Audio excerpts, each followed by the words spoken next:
All right, hello everyone. It is time for a Mankey stream. I am very excited to redo this playthrough.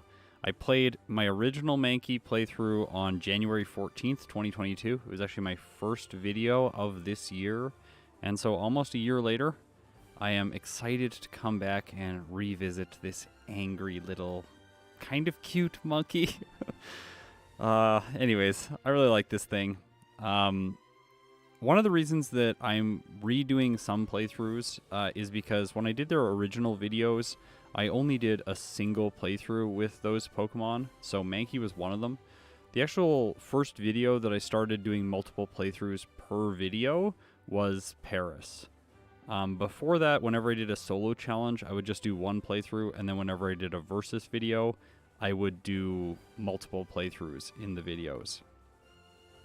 So I feel like to rank everything accurately in my tier list, I need to do multiple playthroughs with each Pokemon, otherwise it just won't be fair. Because as we've seen on my channel, like, I can clock in with an absolutely awful Arcanine run in the first playthrough, and then when I finally refine things, I can get a much better time with them. So, oops, sorry. I started the timer. I just wanted to get the screen to stop flashing because it's really annoying when you can see little parts of it on each side of the tier list. So yeah, I'm going to be doing streamed redos of playthroughs that I have already made like an official produced video of in 2022. Before that, if it's like let's say like Raticate, which I made before 2022 and I only did one playthrough with, then in those cases, I will probably remake the videos. With Raticate, not probably remake the video. The video is already done, and you will see that later in December. Yeah. Also, if you will notice that this tier list is the current tier list after the Rhyhorn video. I don't think I've got any spoilers in there. But as we go throughout December, the tier list is going to look weird day to day. Because some of these videos I've produced like last week, and then I am going to still be finishing yellow videos, which are going to release before the ones that I have already finished. And that just comes down to, like, I think it's more exciting if we see Flareon versus Jolteon versus Vaporeon tomorrow versus seeing it at the very end of the month. So, yeah. This is a tier list of solo playthroughs in Pokemon Yellow, and it is ranked based on the speed that the Pokemon was able to beat the game in. Okay, so let's review. Mankey's former results from my previous playthrough. So, previously Mankey got a real time of 1 hour 42 minutes and 2 seconds. It finished with a level of 72. It had 26 resets, and it had a game time of 5 hours and 38 minutes. So right now, this time is going to put it somewhere in the E tier. So like around like. It would probably be like at the end of the E tier, after Cubone or just before Cubone. I don't exactly remember what Cubone's time is. I don't have all these things just in my brain. And actually, they're no longer in a central spreadsheet anymore because of how we started using the auto splitter. Hopefully, I will centralize everything again in the start of 2023. It's going to take some time, though. There's a lot of data. So anyways, right now it has an E tier finish, but I would like to, hopefully with some better play, get Mankey into the D tier today. That's what I'm hoping for, at least. But we will see. Let's go through Mankey's stats now. So Mankey has 40 HP, 80 attack, which is actually really good, 35 defense, and 35 special, which are both really bad, and then 70 speed. So again, it's a fast attacker, but it's definitely a glass cannon because 35 defense and special and 40 HP is just... It's very, very flimsy and frail. Luckily, its speed stat is going to give it a 13.67% chance to crit, but also it's going to give it guaranteed crits with moves like Slash, which have a high critical hit ratio. And another one of these moves is actually Karate Chop, which Mankey learns at level 15. So by the time excuse me, I was sick last week, so there's going to be a few coughs here and there. So by the time Mankey gets to about level 20... Karate Chop is going to be doing more damage than a move like Body Slam. So Karate Chop is actually going to be probably the go-to move throughout most of the playthrough. And that's when I want to mention another move that Mankey learns, and it actually only learns this move in yellow version. In red and blue, it does not get this, and I think they gave it to Mankey in yellow version so that the player had more options to defeat Brock at the beginning of the game when you have to start with Pikachu. So, Mankey gets Low Kick at level 9. Now, Low Kick is sort of the best fighting type move in this generation. Like, yes, Mankey gets Submission. So many other Pokemon get Submission because it is a TM move, but Submission is terrible. 80 base power, 80 accuracy, and it does recoil damage. That move's awful. We're definitely not using it today. Low Kick, instead, is a 50 base power move. It does not do weight-based damage in either Generation 1 or Generation 2. It starts doing weight-based damage in Generation 3, just so everyone knows. So Low Kick, it's just a base 50 power move, has 90% accuracy, which is a little bit unfortunate. It's like 50 base power. Why didn't they just give this thing 100% accuracy? Also, Low Kick has a 30% chance to cause the opponent to flinch. And that is going to be really important. And so I think we should compare Low Kick, which gets the same type attack bonus, giving it about an effective power of 75, to the move Rock Slide, which has 75 base power and has 90% accuracy. So looking at the two from that perspective, it seems like the only thing that would make me choose between Low Kick or Rock Slide would be type effectiveness. So Rock Slide on flying types, Low Kick on rock types. But that's not exactly the case, because in Generation 1, Rock Slide does not have a chance to flinch. So Low Kick is overwhelmingly going to be the better move to use throughout most of the playthrough. So probably Karate Chop and Low Kick staying around for a long time. Yeah. I have rooted this playthrough out in the software RBY XP router, which I do not have open currently. There we go. Let me just load my route up here and get it on the screen so that you can see everything. There. Okay, so I'll load my route. Here it is. Basically how it's done is you add events. So like fighting trainers. This is a bunch of trainers for Viridian Forest. Shows you which Pokemon you're going to level up at, the experience that you get from that Pokemon, that trainer, that sort of thing. And then like it'll print out like what's your stat experience at that time, how many stat points have you gained from that stat experience, what are your current stats, what are the opponent's stats going into the fight, what's your inventory, what's your money. And then over here I can get a battle summary. So okay, I'm going to have a 35% chance to 3-hit this Caterpie when I'm level 8. Okay? So that's basically how the software works. You input events, and then I've mapped it out so that Mankey should be finishing the game at level 74, 75, something like that. I think I might level just a little bit more, but we'll see. It should be finishing around this level, which is around the level it finished last time. And there's some precise things in here that like give me outspeeds and stuff like that. So whenever someone's wondering, like, hey, why do you use the vitamins you use in the department store, for instance? Well, I use them, like, in this case, we're going to go 4 protein, 1 carbose. And that's very specifically here. So with Sabrina, if you look at the Sabrina fight, I go into the fight with 132 speed, but I will outspeed the Alakazam because I level up going into the Kadabra. So knock out Abra, level up, gives me 134 speed, it should, and then I outspeed Alakazam. Yeah, 136 speed at the end of the fight, too. So, I don't think I have that range. I think I speed tie the Alakazam if I take the Carbos away. Yeah, I speed tie the Alakazam if I take the Carbos away. So 1 Carbos, just to make sure we move first against that Alakazam. Anyways, this is how I plan my routes. We developed this software. Well, like, I didn't really develop it. There's a developer who developed it. He was taking part in my Parasect race, and he started developing it for the Parasect race. And then I was like, this is awesome. Can I help you? So then we kind of worked on it a little bit together to get it to where it is now. And yeah, I use this to optimize my playthroughs. This is how I, when I say in my video, like, it has an 80% chance to one hit. That's how I know. Okay, so does anyone have any questions about Mankey before I get going with this? I'll take questions now. I haven't been looking at the chat. That's another thing. I'm also not going to look at the chat very much during this playthrough If you were here for my Gligar playthrough, like on Tuesday, I looked at the chat a lot. Generation 2, you can look at the chat. Generation 1 is so fast. On 4 times speed, you have to focus like a lot. When I make move mistakes, like I use the wrong move against a Pokemon, it's usually because I'm trying to go very fast to get a good time with each Pokemon. So yeah. What software do you use for the live battle stats?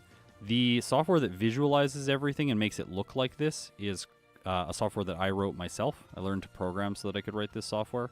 And then the software that pulls the data out of the game is called GameHook, and it provides the data from the game to an API. And I wrote the mappers for that software, so I like basically told that software where it can find the stuff inside of the RAM. GameHook itself can actually pull RAM data from any game on the Game Boy or Game Boy Advanced. You just need to have a map so that the software knows where it can find the data. Yeah, so I wrote like the base forms of the mappers for all of the Pokemon games up until Generation 4 currently. Okay, Gemma asks what Pokemon are next. Tomorrow is Vaporeon, Jolteon, and Flareon, and then Pikablue on Saturday.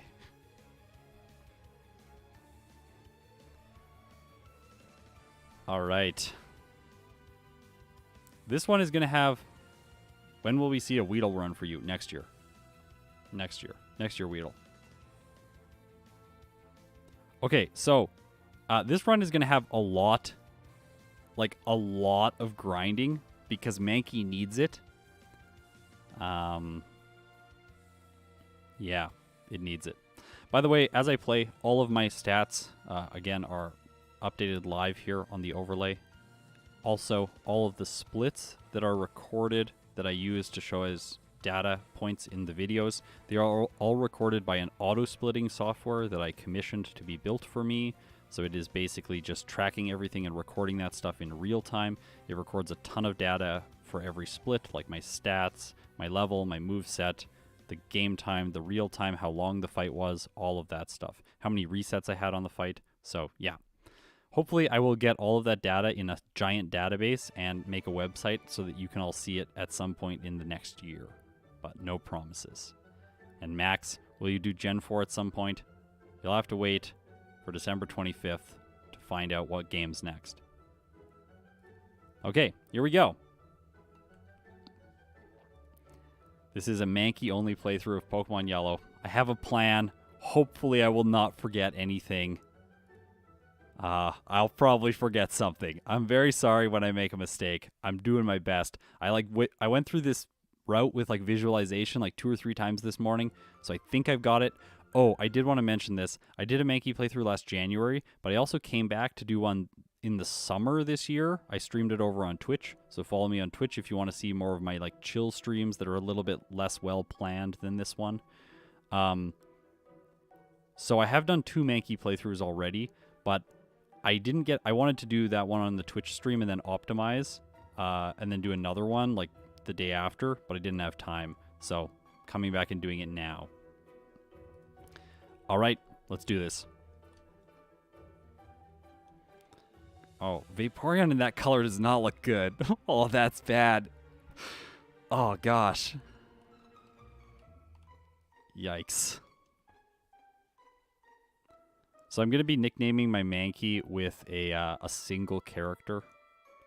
And that's just because each character takes time to render on the screen in these games. So it saves like a tiny amount of time. I tried to like get an estimate of the amount of time that it saves on 4 times speed, and I think it's somewhere around like 10 to 12 seconds. So not very much. Okay, so like Mankey's attack stat's really good. Makes that fight very easy.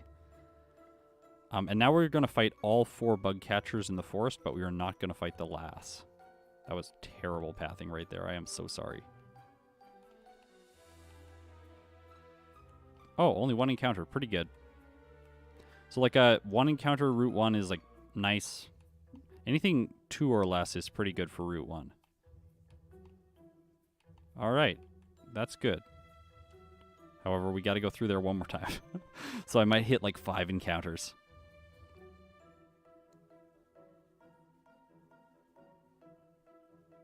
Maybe he should get rid of the game. No, if the game was not sped up, I could not do these challenges. I would get so frustrated. Oh my gosh.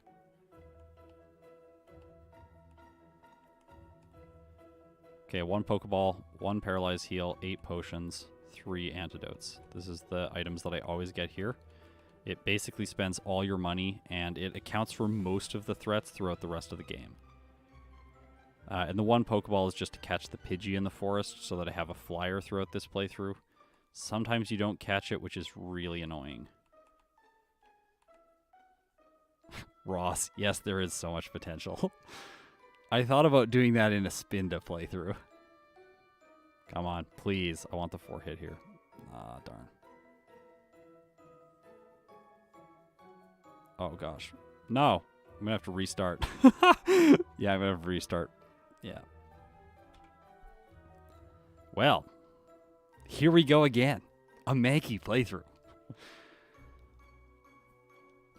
I was hoping that that would not happen. So, Mankey has... Mankey in general has a problem because... What are you going to fight? You really don't want to fight the last because she has Growl. And Growl, once you get hit by Growl on the first Nidoran, then things get real bad. So, you don't want to fight the last. So, the thing that makes sense to fight is that Caterpie trainer, because all trainers give 1.5 times the experience the Pokemon would give if it was in the wild. So, you don't want to fight wild Pokemon either, because that's slower. So, you want to fight that trainer. But yeah, Mankey, Frail, Glass Cannon. So we basically have to start the game over and over until we beat that bug catcher. Because then I'll level up. Or I guess I could fight the... This time we're actually going to fight the second bug catcher first. It could be a slower fight because he has 2 Metapod, but it'll be more consistent and reliable. I will not be skipping the Rocket Hideout today. I'm definitely going in there. 2. See? 2 on Route 1. So I'm going to probably get 3. I'll probably get another one on the way up. No. Submission is bad. Yeah. No submission today. Lickitung will be next week. Mr. Mime and Lickitung next week.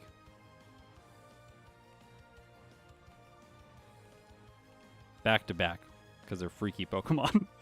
So I figured they should go back to back. I was like, maybe they should do a versus video, but very clearly Mr. Mime is better. So I didn't think that would be super exciting.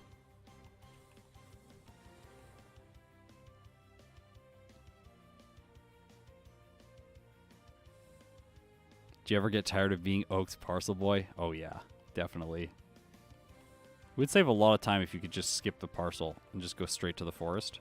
Okay, so we'll do the... please. Oh, hey, that's awesome. Pidgey. Oh, I need 2 hits to damage it enough. So if you buy the Pokeball first in the Mart, you spam A through the first bit of the Mart dialogue, and then you also get to do that, where you just spam A once you go into your inventory there, just to be safe. Okay, let's do it. Here we go.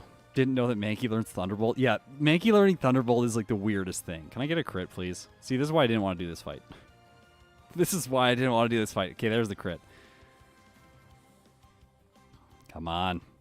Come on.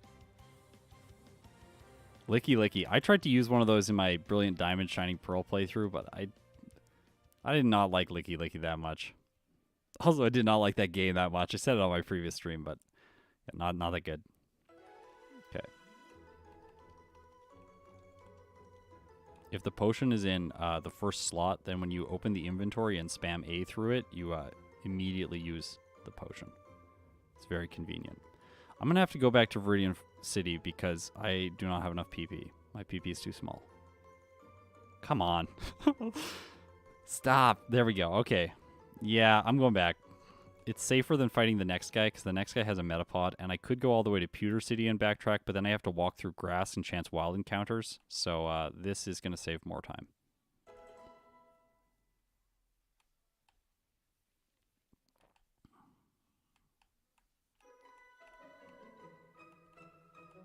Unfortunate when you have to do that. See, if I beat this guy first, I would have had more damage for the Metapods, and it would have been less bad, but you do what you can. Oh, that was nice. No encounters there. Okay.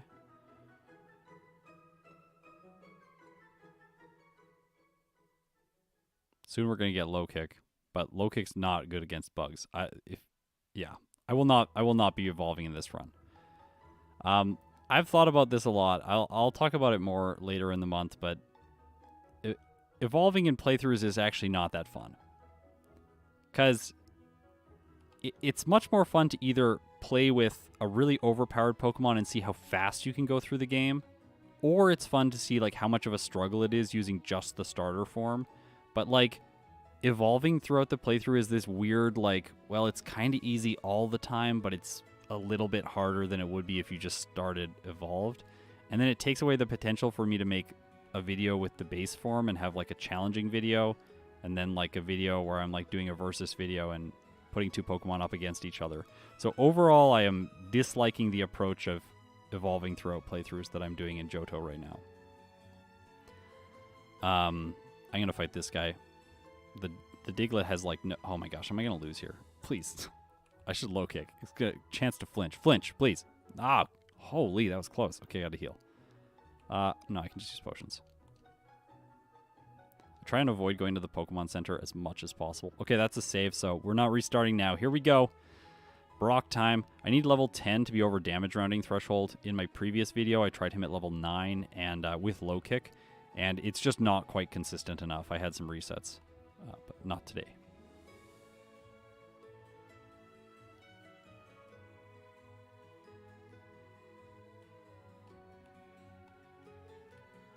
Yeah, there's going to be some really fun middle evolution videos next year, so stay tuned for those. A versus video with middle evolutions is going to be great. I'm really excited for it. So here, my software in the top left, if you look at my moveset, you will see that the power of the moves is dynamically updated based on type effectiveness, stab, all of that.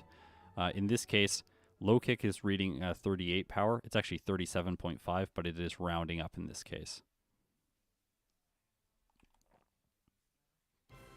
Kick the rats. Or I guess low kick the rats. No. This Ekans is so annoying, by the way. So annoying. I'm gonna save after it because I don't wanna accidentally lose. What do you think of Annihilate? I love it, but both my fiance and I got like rolled by it over and over and over again in the Team Star base. It was the last thing I did before I fought, before I went to Area 0. And, like, yeah, it just rolled me over. Like, it was awful. I think I'm like 300 in the dex right now. I haven't had a lot of time to work on it because, by the way, the video that's coming out tomorrow is my longest video of all time. So, yeah, we've been working on that all week, and it's not got done. It's just... I think Sean sent me the review draft of it just before this, so as soon as I'm done streaming, I'm going to finish that video. Karate chop. No. You don't want to run into Pokemon here. It's bad luck. Each encounter that you run into that is just a random wild encounter wastes about 3 seconds of time. Really? Even longer than your Fire Evolution Extravaganza? Yes, it is. It is longer than the Fire type's Extravaganza. This guy gives really good experience yields. I'm also going to move Karate Chop into the first slot and Low Kick into the last slot because these are going to be my most used moves. I'll put Scratch in the second slot as well. And the third slot takes the most number of clicks to get to, so you want to put your least used move there. Don't get the escape rope unless you're playing red and blue, because you can use it to teleport back from Bill's house. But it's not useful in yellow, because they took away that ability. Now I could fight this youngster, and I also could get Mega Punch right there, but I am going to skip both of them, because Karate Chop's power after getting a critical hit is going to be more than Mega Punch, and it is more accurate. So, yeah, I don't want to mess around with bad accuracy. Oh, are you kidding me? See, I'm messing around with bad accuracy right now. I fought that guy and the Super Nerd specifically so that when I defeat Team Rocket here in Mount Moon, I will be level 18 over a damage rounding threshold to fight the rival in Cerulean City. Karate Chop is an auto crit move. Well, it has a high critical hit ratio, and it calculates it weirdly in this game. So basically, it calculates it with your base speed. It's like base speed times 100 divided by 64. It's an estimate for it. Yeah. Venomoth is Psychic Flying type. Follow me on Twitter. That's my handle, Psychic Flying. Also, there's that little filter thing on TikTok that like chooses your Pokemon type. It was around like back in the summer. And my fiance was like, "Hey, we should do this. This sounds fun." I was like, "Yeah, sure, let's do it." I did that filter, and it gave me Psychic Flying. And I was like, "No way." I was actually like screaming. We were like sitting there in disbelief. Should have low kicked that. Darn. Well, choosing the same move over and over again is actually faster. Maybe not that if I 2-hit, but okay. So as I predicted, level 18 after that fight. I don't totally get the Venomoth joke. I'm making a Venomoth video once a year. So Generation 2 Venomoth on December 31st this year. And I will explain it in that video, but I'll also explain it just a little bit here. So when I started making these videos, I was terrible at Pokemon, and I'm still pretty bad at Pokemon, but I'm a lot better at Generation 1 and 2 now. And I used to just always mix up which moves I should be using against Venomoth, because I did think it was a Psychic Flying type at the beginning. And yeah, then everyone like commented about it in the chat so much that I started feeling a little bit sad about it. And then I just like, well, I'm just going to turn this into a meme. Like, I'm just going to always mistype it, and it'll just be a joke, and I'll just go forward like that. Feel better about myself. So yeah, that's where it came about. I should probably buy potions. Nugget, with a Pokemon this frail, Nugget Bridge is going to take longer if I don't backtrack here and just like pick up a few potions before I do it. And I'll also heal. It only takes 5 seconds to heal. It's like 4.5 seconds, but yeah.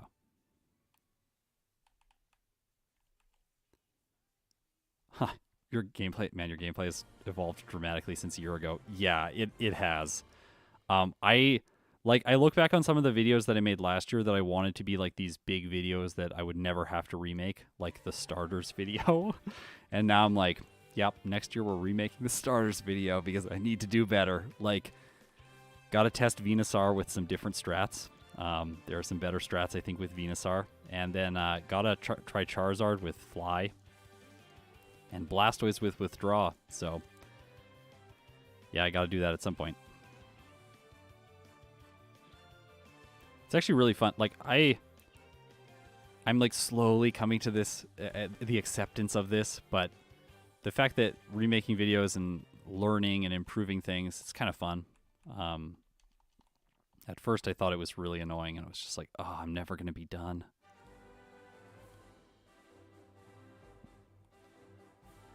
Oh, someone mentioned a sprite in chat. I can't read too much of the chat right now because I'm going fast, but let's just talk about Mankey's back sprite for a second. What are these spaghetti arms? Look at that. Look at that. It's like, or it's like tentacles or something. I don't know. It's freaky. I don't like it. It's not good. So one reason yellow is a little bit easier than red and blue. Overall, yellow is much harder than red and blue. But one reason that makes it a little bit easier is just that the HM mules are much easier to come by. Charmander is for, can be for dig and cut. Also strength, but I don't like to put strength and dig on the same Pokemon ever. That is a recipe for digging out a victory road when you're about to clock in with a personal best. It has happened before. I don't know if I've ever put it in, a video, but yeah, it's bad. And Armaldo is the Venomoth of Generation 3. I've decided that. It's clearly a Steel Dark type. Oh, that was a Gen 1 miss on Karate Chop.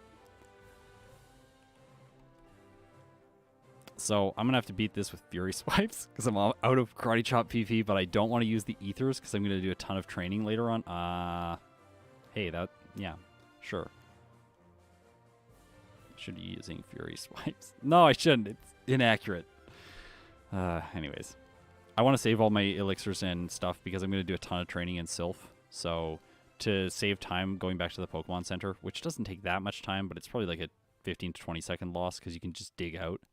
and set your waypoint to Saffron, but yeah.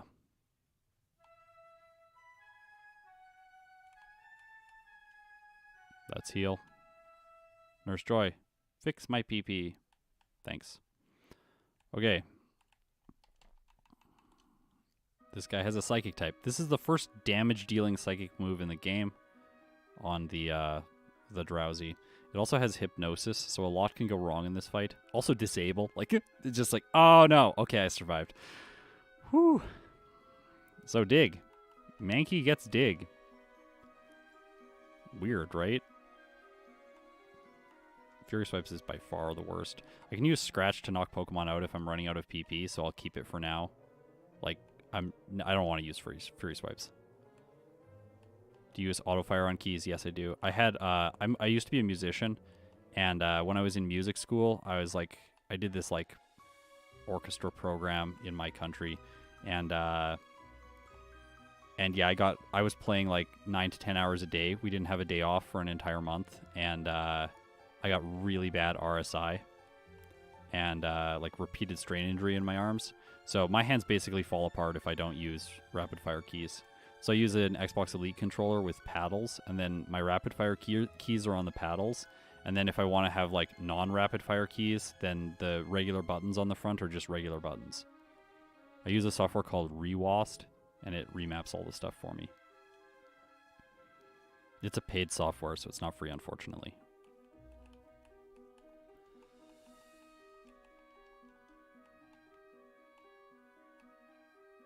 I suggested it to Madrybread because he was having problems with rapid fire keys in Gen 4.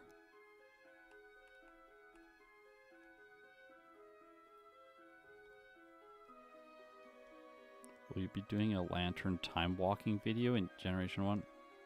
A lantern time... Oh, time, like bringing lantern back in time. Maybe, that sounds fun.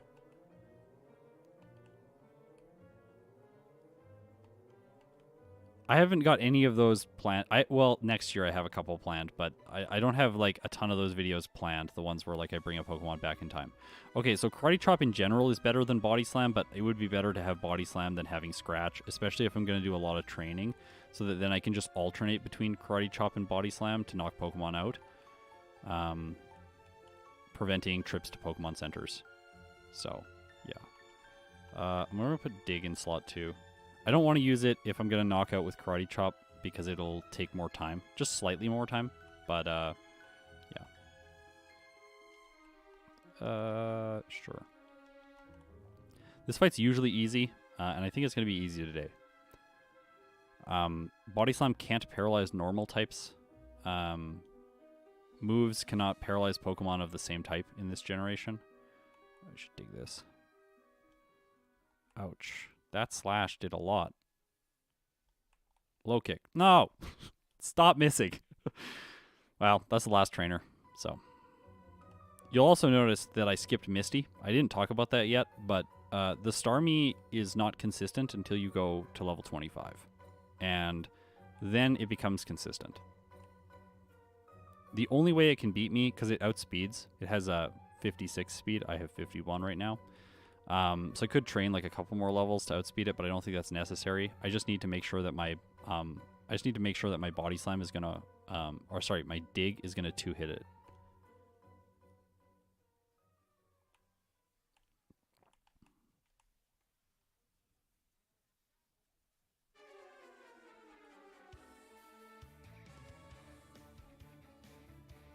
Ta-da! Should next year I should program in a fix so that it shows Karate Chop's power dynamically based on the critical hit rate. Because critical hits do not do 2 times damage in Generation 1. They are dynamic based on the Pokemon's level. That's very bad. Oh, well, I got a crit. Never mind. It's like the X-Defend turn 1 is like the worst thing that Misty could do. Because you go underground, and then she's like tougher, and then... Hey, Tyler, thanks for the congrats on my engagement. I appreciate it. We're excited, but we're really stressed. Planning a wedding is stressful. So much to do. So I'll go fight Surge now. I think the time spent going through here back to Surge is less time. Yeah. Is mic broken? I don't think so. I'm pretty sure everyone can hear me. I think it's less time doing this than having to backtrack from Celadon to get fly. Do you ever get tired of talking? No, I don't get tired about talking about damage rounding thresholds. Damage rounding thresholds. Oh, no. Ha! Ah, darn.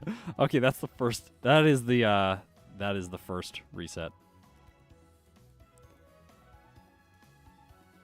We can't decipher what you're saying. Oh, I'm sorry. So yeah, this fight. Surge. There we go.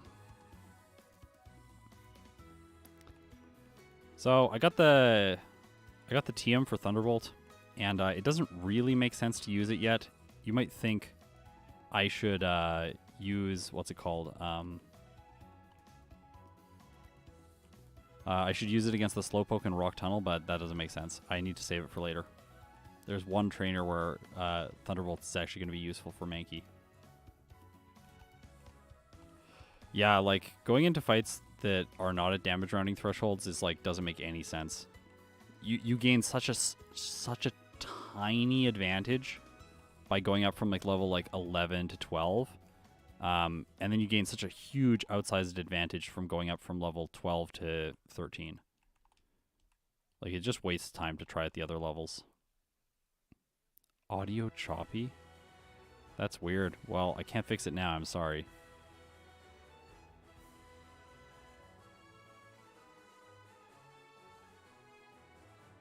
Yeah, refresh the stream, I guess? Like, I don't know. Yeah. Because I did like an audio test and everything before the stream, so... Okay, Focus Energy is a bad move. We are not teaching it. If you want Karate Chop to never critical hit, use Focus Energy. Focus Energy removes... It quarters your critical hit chance. So if you have like 106% chance to critical hit, you have like a 28, 27% chance to critical hit then. It's like the worst. I refreshed and it seemed fine. Good.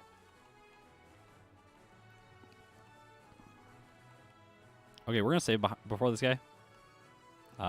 Yeah, we don't want to deal with him. Or we don't want to... Oh, no. Dig. No! This guy's team is really good, by the way. Oh, no. Okay, I got it. Woo! Did I forget rest? I forgot rest. Well, we're going to have to win the game without rest. That's going to be fun.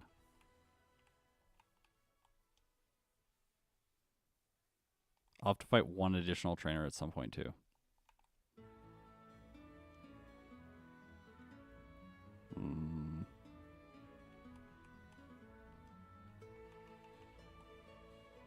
Damage rounding is in all Pokemon games, even modern Pokemon games.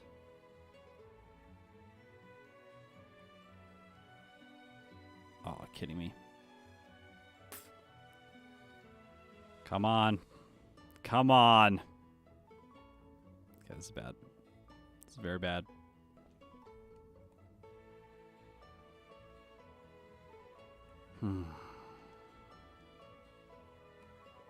Oh, I saved before that fight. That's good.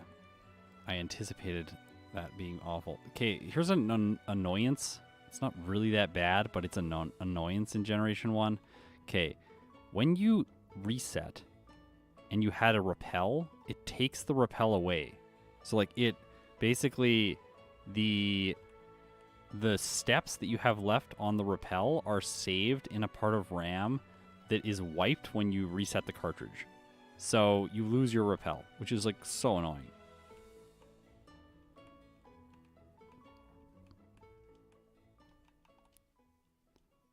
Please don't get a... Okay, I just didn't want to get an encounter before there. Here we go. Okay, low kick. Oh, what? That's bad. Please. I guess I should just dig them. Dig would be better. It's okay, I win anyways.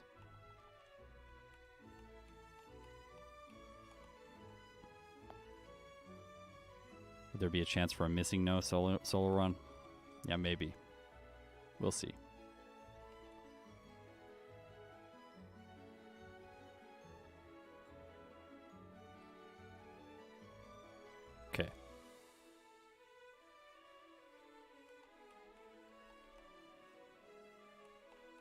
Okay, I'm gonna heal here. There's one more trainer. I don't usually like to heal, but I'm like super scared. Gen 1 miss or something and then get hit by an ember and lose.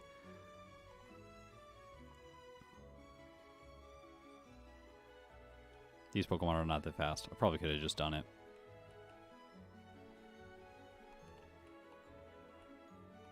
I'll waste more time to get on the bike right now than it would save.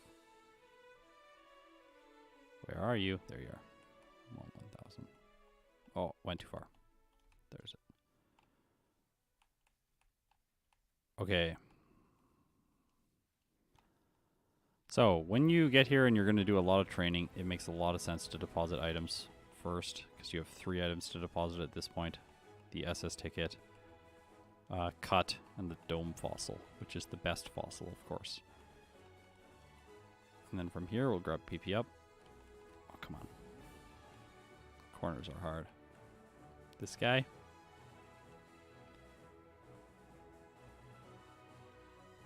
Probably should just dig against that.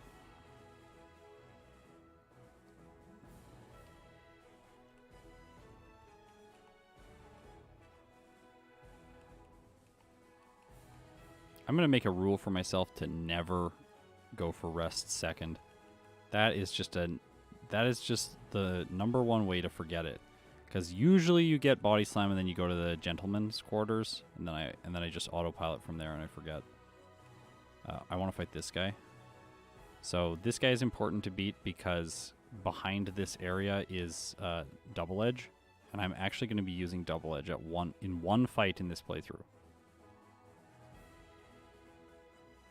Only a single. No, you can't evolve Mankey. Not allowed. There's also a nugget here, so you get 1 more vitamin if you do that.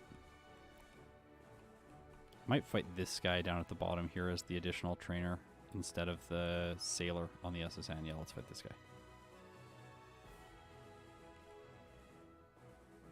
That thing's fast. What just happened? Oh no. Well, I have dig now. Yeah, that's fine. Okay, so I got some extra experience from that. These are items to sell. Of all of the vitamins, HP up is like the worst, so it's good to sell it and get a different vitamin. Did I ever use Mankey when I was a kid? No, I'm curious if other people did, though. I did not. I think it was because low kick seems so bad against the bugs in the forest, and I was like, this thing is trash. Like, why would I use this Pokemon? Can't even knock a Caterpie out. D's Master, thank you so much for the super chat. I appreciate it. Okay, so let's sell stuff. I gotta be careful here. Oh, I did get rest. I did get rest. I have been talking about something that's not relevant. Wonderful. Well, we fought an extra trainer. That's good. Nope. Need to. And I have to be careful not to sell Rock Slide because I usually sell it because, like, no Pokemon can learn it, including Aerodactyl. Why can Aerodactyl not learn Rock Slide in Generation 1 or 2? But Lance can get it. Like, it just makes me so frustrated. I don't know if I bought that. You know, I did. Okay.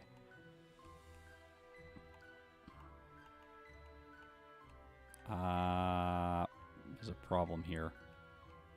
I do not have enough money. So I have to make a compromise, I believe. Yep, I have to make a compromise. I have to buy 3 protein instead of 4 protein. 1, 2, 3. Okay. That won't affect damage ranges very much. Like, damage rounding affects damage ranges much more than that 1 protein. And I've planned all the important fights to be at good damage rounding levels. Okay, so here it seems like having Rock Slide for the Furo would be a good idea, but no, do not teach Rock Slide yet. Need to save it, I think. Oh no! I should have karate chopped. I'm gonna restart that. Reset there. That was bad play. I should karate chop the Furo because Body Slam has chance to paralyze, so if it mirror moves, like, it's way better to be hit by a mirror move karate chop than it is to be hit by a mirror move body slam.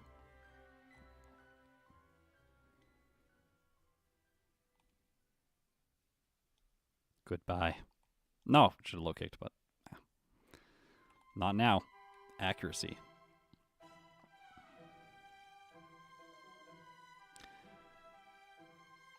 I am playing currently. This is live.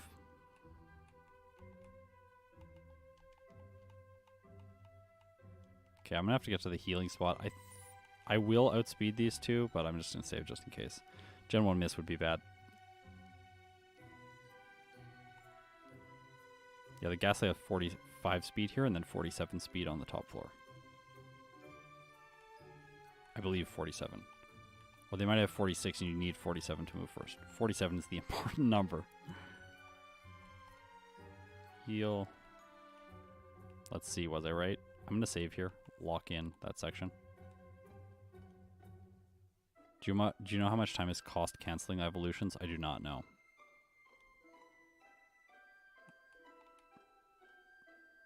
Yeah, 47 speed here.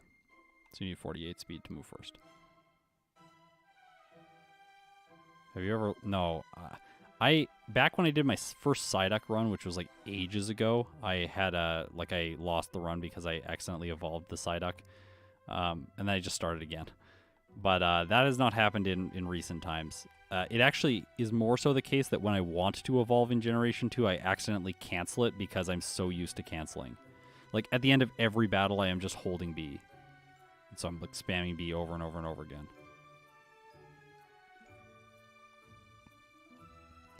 How do I pick which Pokemon I'm going to play next?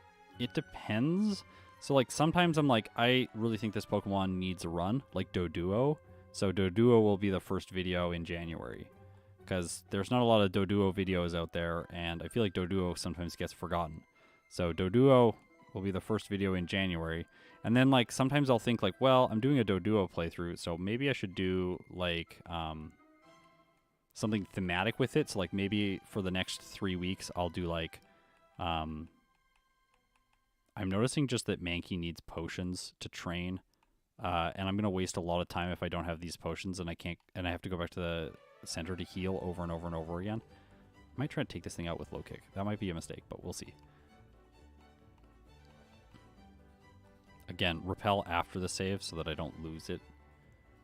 So, like, sometimes I'll be like, well, I'll do something thematic then. It's not weight-based damage in this game, by the way. Okay, now we trained. Okay, so, yeah, like, sometimes it's like, well, I'll try and do something that's thematic. And then other times I'm thinking, like, what is, like, the best progression for the year or for this section of the year? Like, over the next 3 months, like, what kind of, like, big videos do I want to release? So, like, this year for December, I was like, well, I want to release the Evolutions video because it's one of the most requested videos. I want to finish off the Arcanine vs. Ninetales video. And then it only makes sense after doing the Evolutions in Generation 1. Well, you can figure out the rest. So I, like, try and plan things out thematically, kind of like that. And then other times I'll, like, sit down one day and I'll just be like, you know what, Rhyhorn? Like, I really want to play a Rhyhorn run. And I'll just play one, and we'll put the footage somewhere, and we'll wait, and then when it's the perfect time to release it, we'll release it. It's like, I think sometimes there's this perception when you're watching videos on YouTube that the person, like, did that run this week. Oh, that was, like, pretty close. Mankey is frail. I'm going to save after this. Yeah, let's save here. The main games need link box like MD games. I don't know what that means. Thanks, though, for the super chat.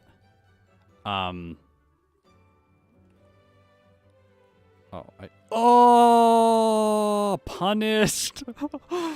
Punished. I got... Oh, that's brutal. I can't believe that. I should have just done 2 digs. Like, yikes. That's funny.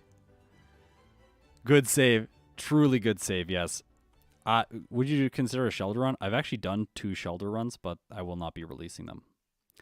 They were on the old overlay, and I was actually initially intending to release them this week, but we do not have enough production time to finish the videos because I got sick in November.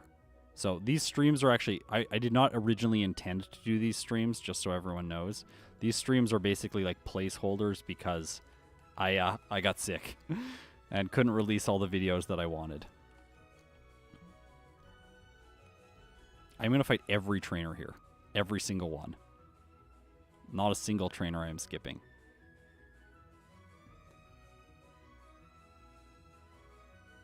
Yeah, the game basically knows when it's in a battle, and it knows which trainer class it's in a battle with, and the trainer number. And so then what it does is it recalls from a JSON file the data for that trainer. Because the trainer's Pokemon with their moves and their stats are not actually stored in RAM. They are not even stored on the ROM. All that's stored on the ROM is the Pokemon and the levels, and then the game auto-generates everything else when the battle starts. And so we had to the reason those graphics on the side did not show up like 6 months ago is because we had to build a JSON file that can basically has all of that data in it all the time, because otherwise I can only show the Pokemon that is currently in battle. So, yeah, that's how we do it. Don't worry, we generated the JSON file with the guy who made the routing software did it, and he did it by scraping the data out of the ROM and then running calculations on it, which we then verify. But that was all done by software. It was not done by someone sitting down and writing all the stuff down. That would take it would still not be done. That would take way too long. Although I will admit, did I get the PP up? I don't think I got the PP up. If you hold B, your bike does not go down.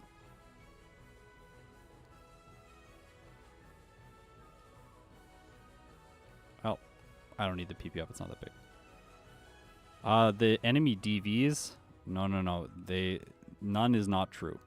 Enemy DVs are 8 HP, 9 attack, 8 defense, 8 special, and 8 speed.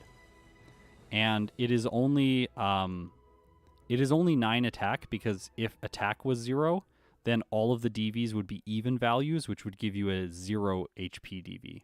Because the HP DV is calculated based on all of the other DVs. Basically, if the other DVs are odd, then the HP value receives plus a certain value. So if the attack DV is odd, then the HP DV gets plus 8, which is why the HP DV for all enemy Pokemon is 8, because the attack DV is the only one that is odd. It is a very odd system, you could say. See, this is why I buy antidotes earlier on. 3, because you can get poisoned in several different places in the run, but only 1 paralyze heal, because basically with the full restore that you pick up on the SSN, you'll never need 2 paralyze heals. Unless you... Yes, there is a case where you will need to, where you get burnt on the SSN and then paralyzed by the wrapping lash, and then you get paralyzed by the status condition junior trainer. So that would be the worst case scenario, but that almost never happens.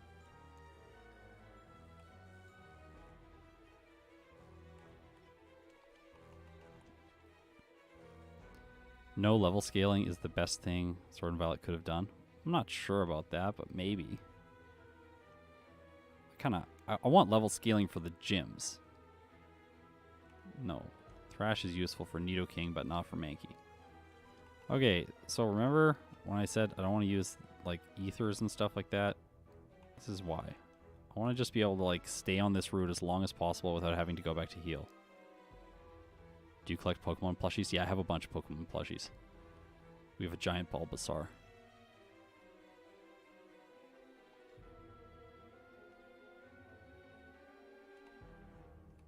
Aren't shiny Pokemon in Gen 1? There are no shiny Pokemon in Gen 1.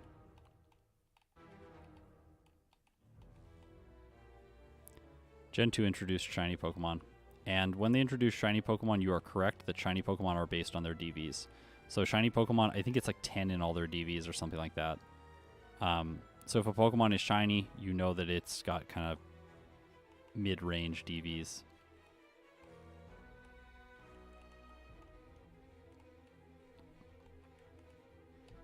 I don't know what my girlfriend's or my fiance's actual favorite Pokemon is, but she really likes Mimikyu. She really likes Bulbasaur. I don't think we've ever had the conversation of What is your favorite Pokemon? Should have asked that when we started dating. It's okay, I don't know how to date. That's why. No clue what I'm doing. It's a miracle that...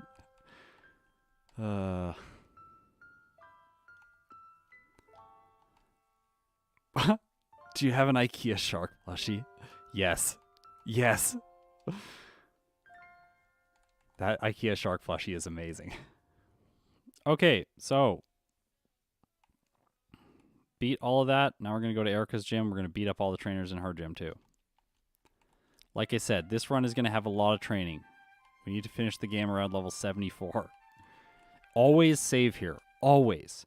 If you Gen 1 miss and this Bellsprout uses Stun Spore on you, the Weeping Bell will only use Wrap. And this becomes the second Wrapping Lass. So just don't have that play out, please. I've lost once like this. Please don't lose like this ever. It's not worth it. Furico Laka. Hi, Scott. Hi, chat. Hope you're all having a fantastic day. Well, thank you. I am having a fantastic day. Get to play Pokemon. It's a good day when Pokemon's around.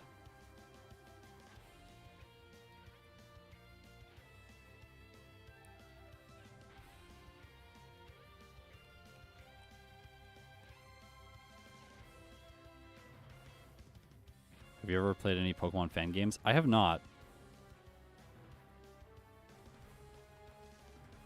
So as you level up, your crit rate improves. So it starts at, I think it's 1.2. And then as you level up and approach level 100, the crit rate approaches 2. But it never hits 2.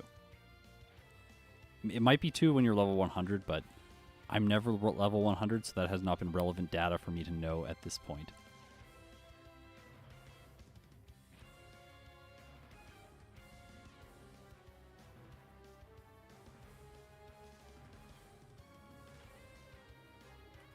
Okay. This fight is a little bit inconsistent. So all of our Pokemon are 2 hits, which is annoying. That's going to be a 3-hit. Just in case paralysis. Yeah! Got it, but it didn't help. Dig. It's part poison type. Yeah, Petal Dance shakes the screen even when it doesn't do anything. Very weird. Blue Kaizo next year.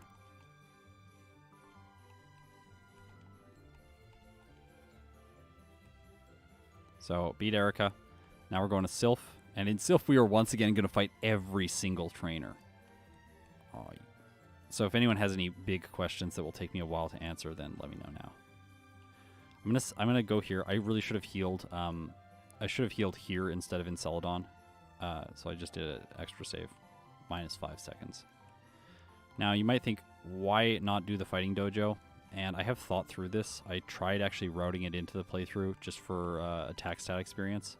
But what ends up happening is it doesn't actually help. It doesn't give you one more level by the end of the game. It gives you one more level until a certain point, and then it's just wasted time. So in the end, I'm not going to be doing that. And despite learning Dig, Mankey cannot learn Earthquake, so that makes sense, right? The generic question of, hey, Scott, will you play this game? Maybe in the future. Right now, I'm pretty fixated on the main series games. They're sort of my special interest.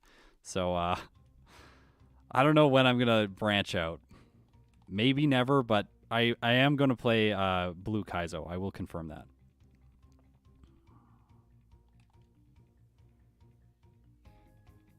Hey, Emily, how's it going? Leech Seed and Toxic run. I am going to do a Pacifist run next year. So we'll go downstairs now. Get the calcium. I'm going to... Oh. If you're training a lot, you should use vitamins right as soon as you get them. Because I'll fight this guy because I have super effective damage with Dig. But I have to get to the healing room as fast as possible. Well... At least I outspeed this thing. Do you like Primate's new evolution? Yeah, I was talking about it earlier on the stream. Thanks so much for the super chat, by the way. But yeah, I do like it a lot. Annihilate's awesome. This guy. After this guy, I can drop the paralyze heal. Because this thing has glare, and it's the there. It tried to use it on me.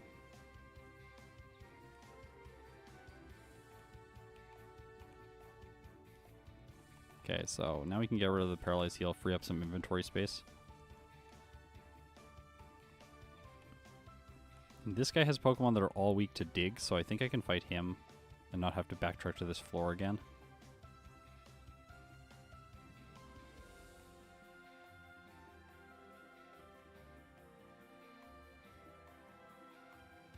How do you pick which Pokemon you do races? That's a good question. Usually, I try and pair Pokemon that are thematically paired. So, like, it makes sense for the evolutions to all be in the same video. Because, like, if you're picking up an Eevee for your team in this game, and you're like, well, which one would I want to play with? You kind of want to know which one's best, right? So I'm like, in a similar vein, if you're sitting down to do a solo playthrough, you're like, well, which evolution would be like the fastest for me to do this? So that's the question I'm trying to answer.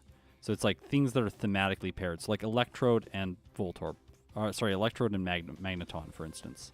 Those two just like make sense to pair together. So you can drop these now, but I don't really want to. I'm going to be keeping Dig for the rest of the game, and it has low PP, so it makes sense to use PP ups on it now. Then I can grab the Max Potion. I do not want to face the Hypno Rocket right away. That guy is really challenging. This guy, though, has an Electrode and a Muck, so I can fight him. Or Weezing. Did you use that protein? Probably not. I should. Yeah, I'll do that after this fight. Sometimes with the Versus videos, like the Hypno vs. Poliwrath one, that one was paired by accident. I was thinking about pairing those two together. Okay, good. I was thinking about pairing those two together, and then like a patron reached out and was like, do a Hypno playthrough, and I was like, yeah, that's a good idea. Or sorry, do a Poliwrath playthrough, and I had just done a Hypno playthrough, so then I just like, at the last minute, I decided to put those two together.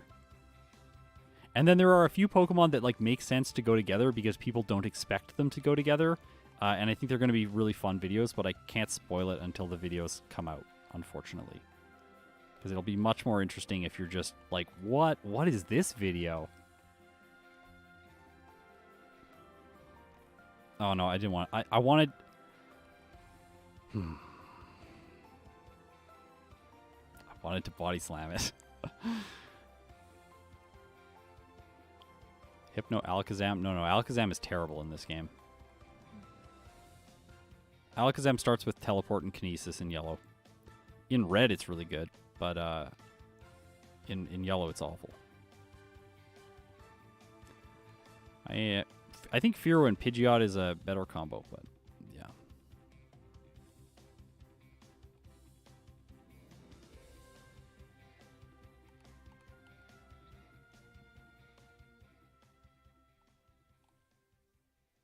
Get out of here, Cubones. Why are fighting types so bad in this gen? Because psychic types are really good and the special stat is a combined stat. I think that's why. Basically, like... Yeah, it just... Also, like, Lance has an Aerodactyl. And the fact that Lance's Aerodactyl, like, outspeeds everything makes it even worse for fighting types in yellow, at least. Like, the Aerodactyl in red version is not very good because it has no flying type moves. But in yellow, it has flying type moves. So it like I have to outspeed it with Mankey, which is one of the main reasons I have to level up so much.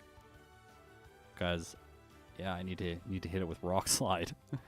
Rock types do not resist rock type moves.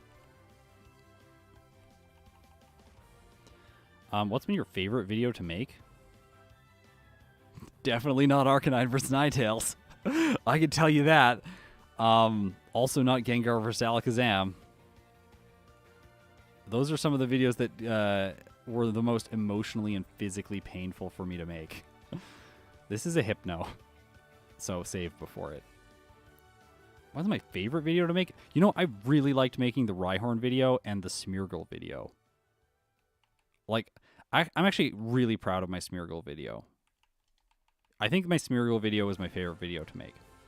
It's such an interesting Pokemon. It's so fun to figure out. And, yeah. Smeargle video. Smeargle video is it. That's the favorite video yet.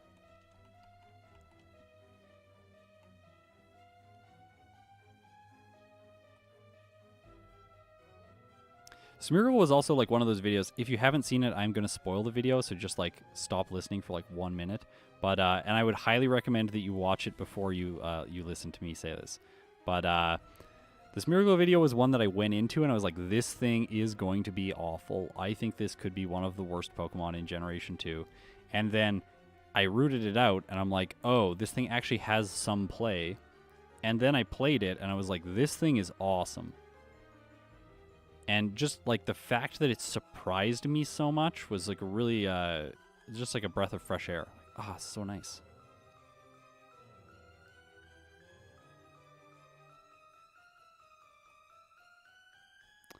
It's really hard to get a sense for exactly how long it takes me to edit a video. Because Sean does a bunch of the editing. Where him and I are getting really fast at this.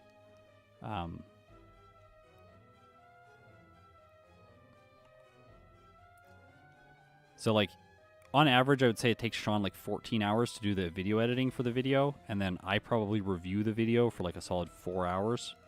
And then we release the video, and then there's my play time and my like research time, my testing time, and my routing time. All of that before I do the review takes about 8 hours. So like maybe I'm like 12 hours, he's like 14 hours. That's like one video. It's like 30 hours of work probably per video. That's probably a good estimate. I'm comfortable saying that. That's for a solo video. If it's like a versus video, like the evolutions, like way longer. Like this one is going to be like 80 hours probably. A full-time week from Sean and a full-time week from me. But this video is like long. I don't want to fight this guy yet. See, I wanted to get back up here and then be able to use the healing room, but like I can't because Mankey's just maybe. Let's try it. Like entertainment value, right? And then there will be people in the comments. They'll be like, but Mankey, my favorite Pokemon, you gave such a bad performance. You really should have just gone downstairs and healed. Like, oh, I know, I'm sorry. Now we're gonna make it past. We're gonna make it past the Hypno. Let's do it. Go down Hypno. Let's go. Let's go. Yes! Mankey. Actually, that person is gonna say Mankey's the best. Look at how easily it dealt with Hypno. You never should have considered going down the stairs. And to them I say, you're right. I am definitely wrong. I fought this guy already. You know what the most humbling experience in the world is? Playing a game that you haven't played for a while. Like, or that you don't play regularly or competitively. Like Emerald. And then putting it on the internet for people to watch. Top 5 favorite Pokemon. Venomoth, Butterfree are up there. Golisopod as well. You can tell I like bug types. That's the last trainer. I'm supposed to be level 49 here. I'm just going to confirm, though. I really don't want to miss anyone. I missed this guy. There's always someone in here. I've already done 3 solo runs with Beedrill. But I will be remaking it probably in 2023. Maybe 2024. Yeah, I knew that guy was there, by the way. Beedrill is not that bad, but it's not very good. It's going to be like A or B tier or something like that. Maybe B. I would say like B. Maybe B or C. I could see it being in C if it... My like prediction or my best bet would be that it's going to be in B tier.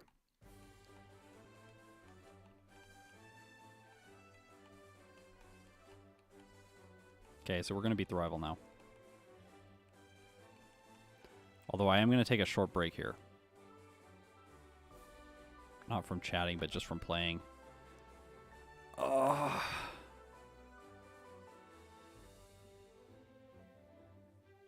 Also, someone mentioned like that Gyros and I should team up and do something together. That would be really fun. I would love to do that.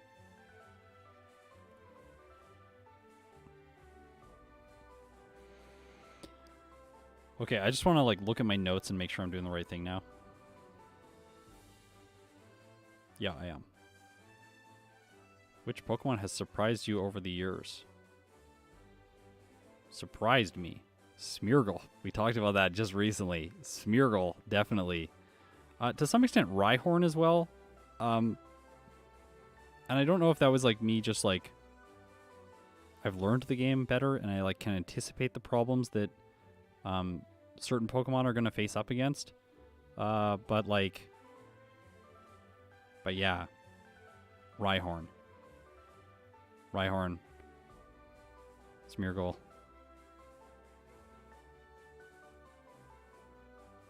I don't know if any other are like surprisingly good. Arcanine was surprisingly bad.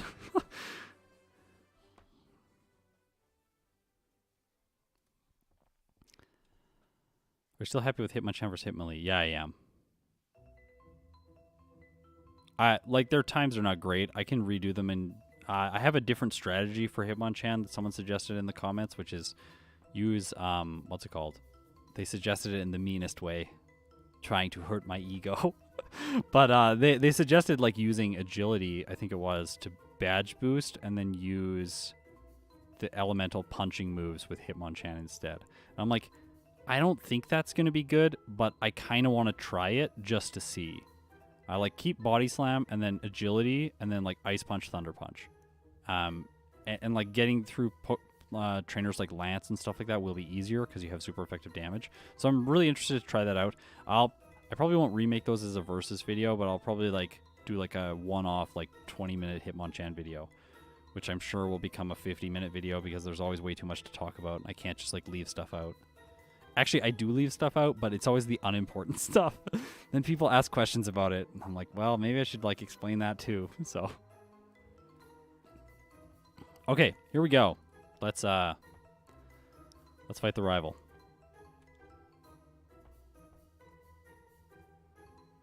So I got to beat the Sand Slash. I'm gonna Body Slam it first turn just in case. Oh, critical hit. That's awesome. But now I got Sand attacked. It's like, did not go well. Oh. Okay, that wasn't fun. Got hit by Clamp. Sand attack. Okay, let's not have that. Can we just paralyze with the Body Slam? Another crit. Well, that's good. Okay, perfect. Poison Sting. Yes. That's what I wanted. No. Okay. Aurora Beam has a 33% chance to lower your attack stat in Generation 1. I believe it was taken down to a 10% chance in Gen 2, like Bubble Beam. So, not as scary. But yeah, see, Mankey was... This was how the fight was supposed to go. It was supposed to be easy.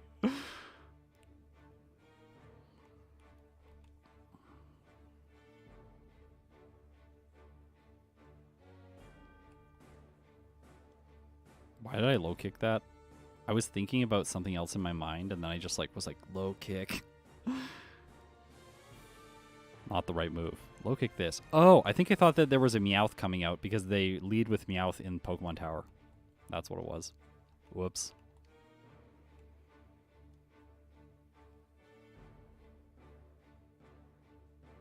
Yeah, Rage was useful. Go watch the Kangaskhan versus what's it called? Tauros. Rage is useful for Kangaskhan to get by Brock, because Brock's Geodude sets you up, because it only knows Tackle in yellow version, so you just start using Rage, and then the Geodude sets you up with Tackle, and then you like knock the Onix out fast. And yes, I am playing this live. I'm playing right now, going into the Pokemon Center, healing up. Watch this, I'm gonna like do a little dance. There, you can tell I'm playing live now. Okay, so, Koga's gym next. Psychic types. Save. Always save for these jugglers. These jugglers, not fun. I think I'll probably just one hit with Karate Chop. I want to one hit with Karate Chop rather than Dig, because Dig takes longer. Dig obviously is safer if you're coming in here at a lower level, but yeah. Totodile's good because you get Rage, and then Dunsparce is good in Gen 2 because you get Rage. Which one of Jesse and James's Pokemon is your favorite? Thank you so much for the super chat. I really appreciate it. I really like Weezing. So I bought this coughing plushie, and it's like the cutest thing ever. And ever since then, as soon as I bought it, I was like, I'm doing a coughing playthrough. That's when I started producing the coughing video. And ever since then, I have really, really, really liked that line. Where is it? Okay. Rock Slide is going in Body Slam's place. Bye-bye, Body Slam. Rock Slide. It's going to do the most damage here. Because the bugs take super effective damage from it. See? Effective power. And at this level, I get guaranteed 1-hits with Rock Slide on all 3 of the Venonats. So I am going to be able to get to the Venomoth. And as you can see, I outspeed it by 10 points. So it only gets 1 attack. And it gets an X attack. All right, perfect. Easy. Chimecho soon. I think Chimecho video is next week. I've been wanting to play that thing for a while.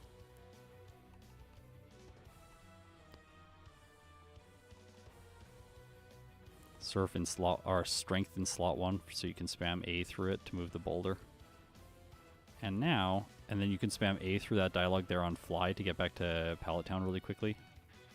I do want to repel here. I'm going to go directly into Mansion. I'm doing this before Sabrina because if you look at my speed stat, it's 127. Her Alakazam has 133 speed. And so I want to make sure that I am going to outspeed the Alakazam. I can take calciums. In the bottom left, you can also see the number of vitamins that my Pokemon can currently consume for each stat. So if you watch here, when I use the calcium, it goes down to 3 and my stat goes up.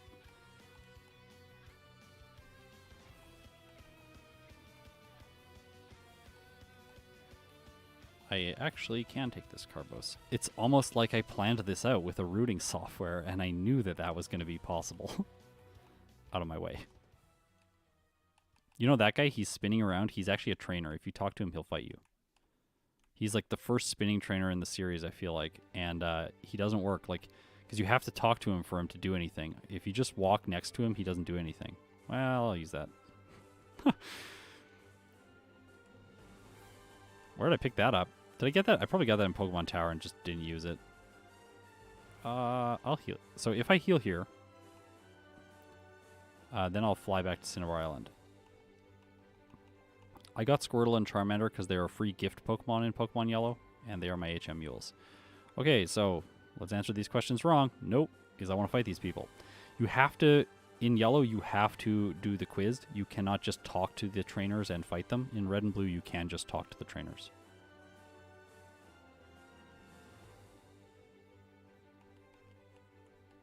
So this guy you can talk to because there's no quiz here. Also, why is he there? Why does this guy not have a quiz? I don't get it. It's so weird.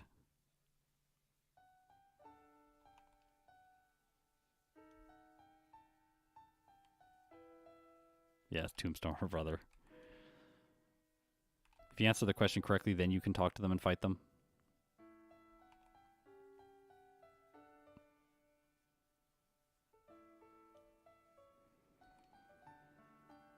Okay, here we go. So we're about to cross over the hour mark for this playthrough. He just snuck into the gym. Yeah, he did. Through the side door.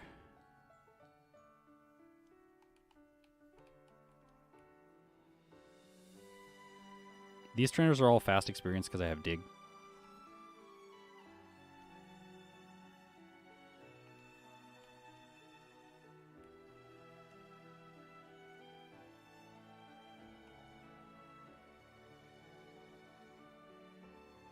All right.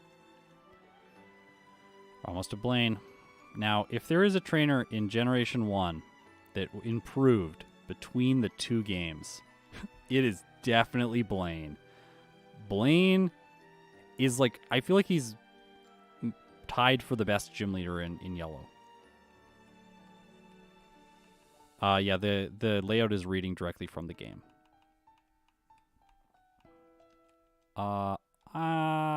Do I use an elixir now? I think I use an elixir. No.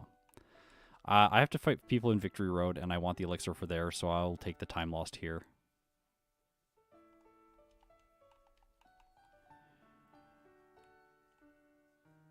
Yeah, Giovanni is the other one that I think is tied with Blaine. It depends on the Pokemon.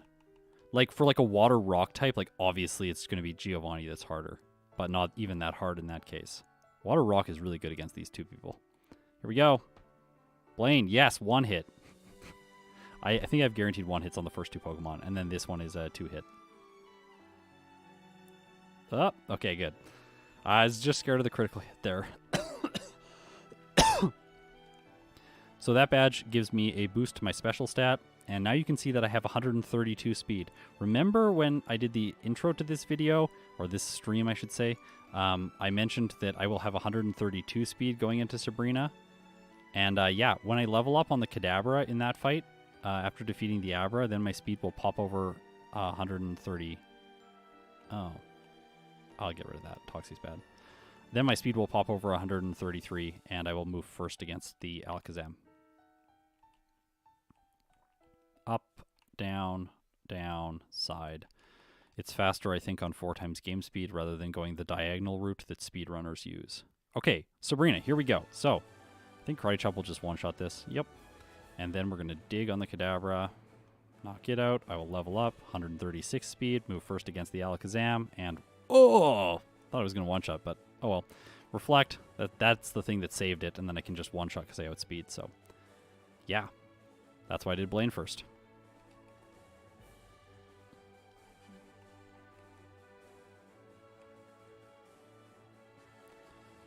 Okay. Why are solar ones mostly red and blue? I think it's because it's easier to market. Because if you think about someone searching for a Generation 1 video, like what is their search term going to be? They're going to search Pokemon Red and Blue. So I think most people play Red specifically because it's the first search term that people use in search engines. And I decided to play Yellow because I didn't want to step on people's toes and play the game they were playing initially. And then I was like, well, I can also contribute something new because Yellow is a different game. It's harder in a lot of ways. So, yeah, let's do that.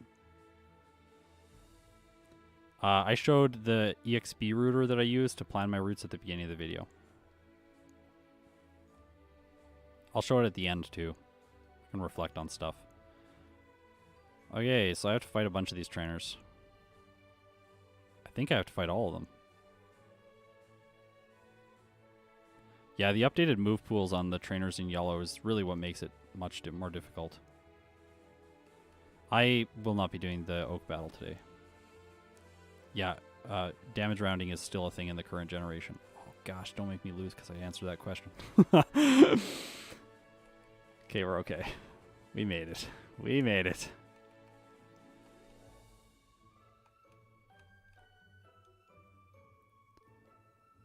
Yeah, Yellow is also my first Pokemon game. And as a kid, I hated Yellow. Like, I really did not like... I should have low-kicked. But as a kid, I really did not like Yellow. And the reason... Excuse me. The reason was because I was forced into Pikachu. And I'm like, I want to choose a cool starter like Bulbasaur. Bulbasaur is my favorite, by the way. And I was like, I want to choose a cool starter. And this game doesn't let me. This game is the worst. And I got one of my older friends to give me his copy of Pokemon Blue because he was bored of it. And I was like... obsessed, of course, and like I still am obsessed. So I was like, give me your copy of Blue, and then I could choose my starter. So I never played much Yellow as a kid just because, see, last trainer in the gym, level up to 57. Perfect. Because I want to use 10 rare candies now to go up to level 67. I don't need to heal. I have enough guaranteed 1 hits. So yeah, anyways, then when I came back to play Yellow later on in life, I was like, well, there's this thing called the randomizer, universal randomizer. Let's just use that and fix the problem that Yellow has with giving me a Pikachu and just get a different Pokemon. So I feel like Yellow is very like the game perfectly just like wants you to use the randomizer. It's like, hey, you could have a Pikachu, and I'm like, no. No, I'm gonna have something else. We do not have a build of the routing software finished that works in Generation 3, but it does work in Generation 2. That one's like beta. We're just starting to work on it. Okay, here we go. Giovanni.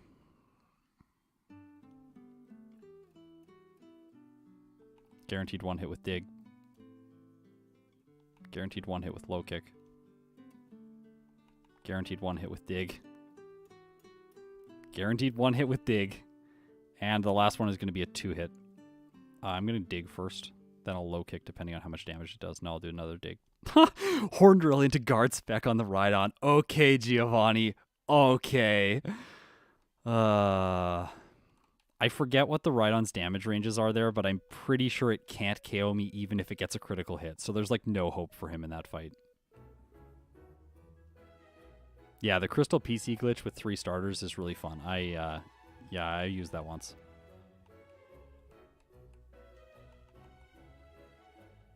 Okay, so I could teach Mimic for this fight to get Slash for the Execute to one-shot it, but overall I do not think that that is the best play. Yeah, if you taught Mimic, you also kind of want to teach it for Giovanni, but I think it's just better to wait. So I'm not gonna one-shot this thing, unfortunately.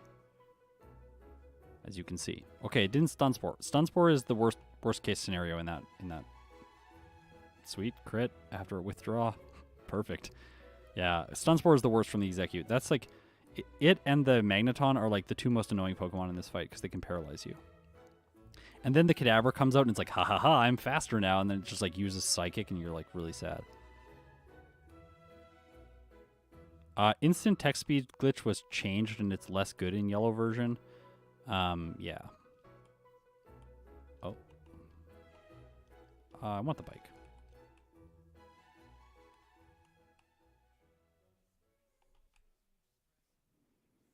Yeah, flinch on low kick is a thing in yellow. 30% chance.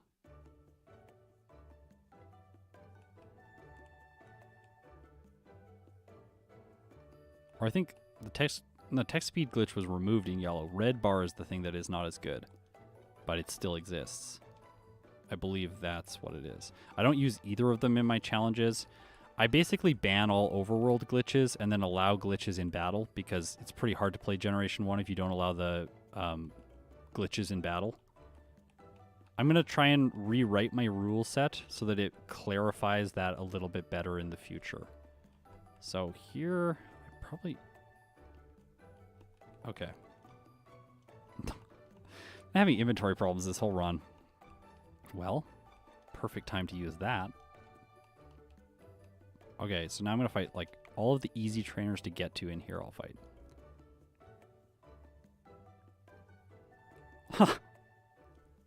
My dad loves the fact that I do this.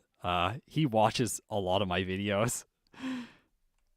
He'll like put them on in the background while he's doing like making a puzzle or something. He's retired.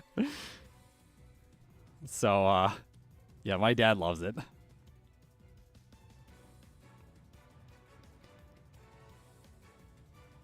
My mom and I really bonded over my music playing. So we have that side of things, and then my dad and I have this side of things. Hey, level 69. Nice. Nice family-friendly content. Also, if you are watching with your family, because I know there are some people that do, welcome. It is really good to have you here. It's awesome to have new people getting into Pokemon.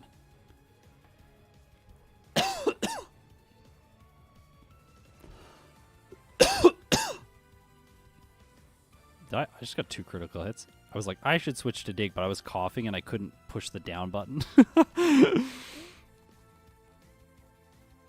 I've thought about mapping the like other joystick on the one side of the other side of the controller to like down, so that if I have to take my hand off of the other side of the controller, that I can still push down.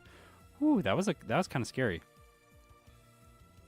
Yeah, I was sick earlier on. Rona, yes. It was my time. I was the last person in my family to get it. No. Low kick. Low kick. Why are you so bad? By the way, I don't know if this is going to blow someone's mind right now. There's going to be at least one person out there when I say this that's going to be like, wait, are you serious? And yes, I am serious. Golduck is not a psychic type. Where is it? It's here. Microsoft Elite controller. Or Xbox Elite controller.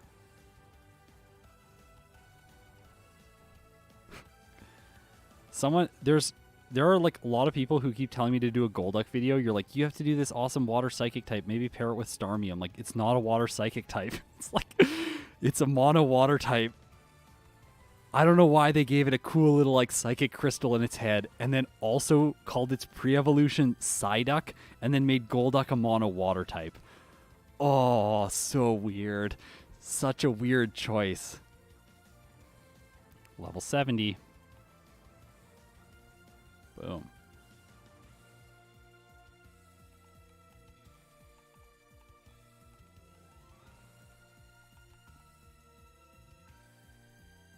Give me a second. I'm just going to pause for a moment.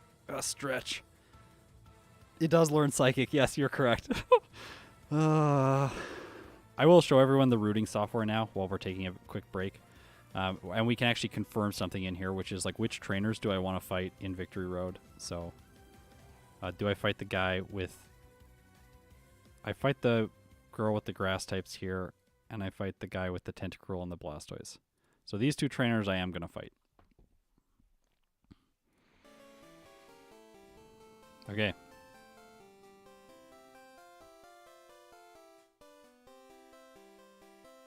I don't know why. I just looked at Kingler and I'm like, a fighting move will be super effective against that.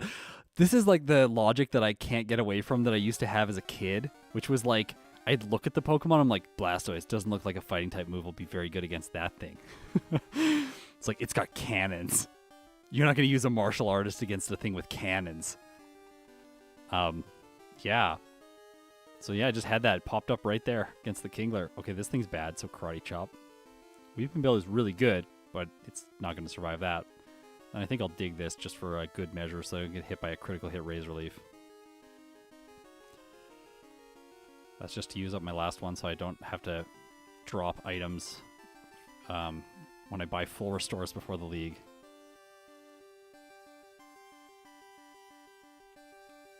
Is the music still good? Everyone let me know the music's still good.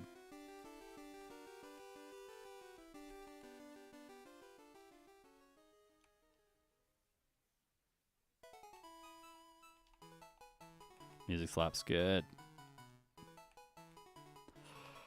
Okay.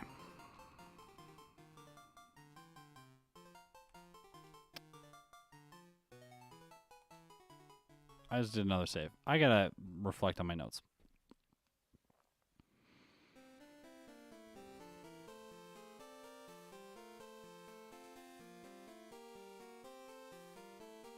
Got it. Here we go.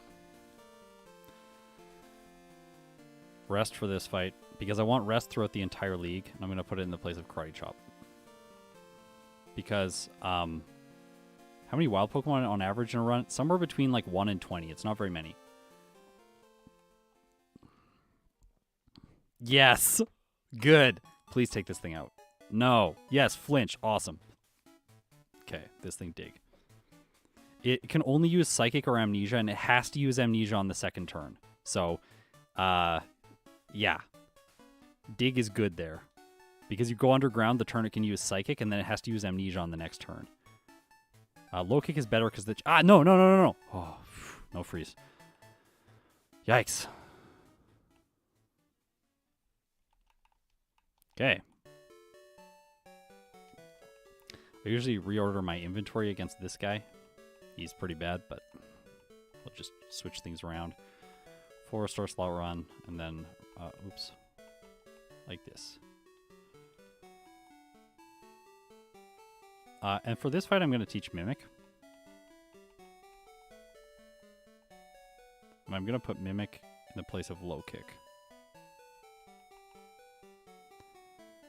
Because Low Kick's not very useful against Agatha or Lance.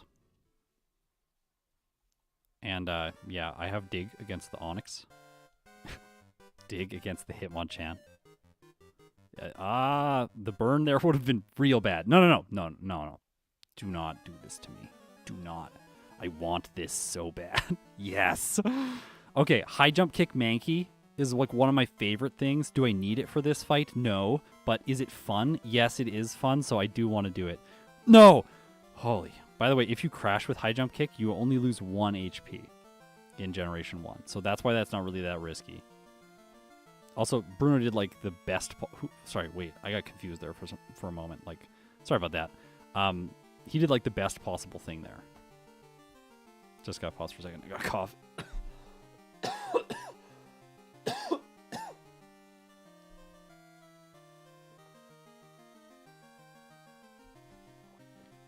Okay, I got some water. My throat's feeling better now. So we're going to wait for the rare candy. There's one more rare candy that I have. I'm going to do that before Lance. So my moveset is going to stay unchanged for this fight. I don't know if I saved. Yeah, I saved. Okay, let's go. Agatha, I have Dig, and I outspeed all of her Pokemon, so this should be easy. I actually think I'm just going to one-hit everything. Let's not try and mess around with mimicking Substitute. You can get paralyzed first turn if you mimic Substitute, which is really not bad.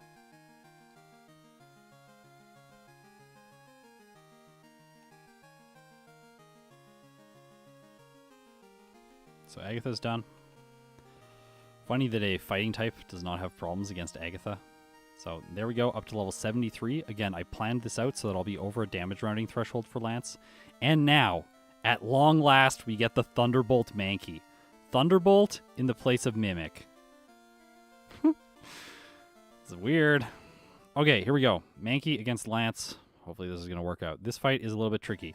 But the reason, at level 73, by the way, at level 72, Mankey will not have a guaranteed one hit on the Gyarados with Thunderbolt, but at level 73 it will. So that's why this level. Just to zap the Gyarados so I don't have to deal with getting hit by like a Hyper Beam or a Hydro Pump. Obviously the rest of the fight, this is kind of annoying. Oh no, please don't freeze me, thank you. Now I want to Rock Slide the Aerodactyl, pretty sure guaranteed one hit, and then I have to two-hit the Dragonite. But I'll survive whatever it hits me with. Oh, okay. It's like, if it burns or freezes, could be bad, but yeah. Also, it crits, obviously, it could be bad, but it's the one concession to that strategy, not mimicking Ice Beam. Okay, champion. Here we go. Yes, T-Bolt really does more than Rock Slide. Rock Slide does not have guaranteed one hit. I'll show you in the routing software after. I'm going to take damage here. That's why I have Rest. Oh, I forgot. I was going to do Double Edge for this fight, but I guess we're not doing Double Edge. I was doing Double Edge for this thing specifically, so I don't have to use Rock Slide against it, but I can use Rock Slide against it. It's going to spam Hypnosis, by the way, until it puts me to sleep, which is there. Hopefully I'll wake up. I don't want to lose to the Executor. No, not like this. Not like this. Wake up. Wake up. Nice health. Wake up. Wake up. Thank you. Each seat. Perfect. Rest. So this is why I like Rest. Like it's... Because like the Executor thinks that when I wake up, it's like, oh, I should use Hypnosis now. See, it's thinking based on the fact that I was asleep. But now I'll just knock it out. Oh, not good. Come on. Come on. Come on. Here we go. I'm resting again. No, stop. Stop. There we go.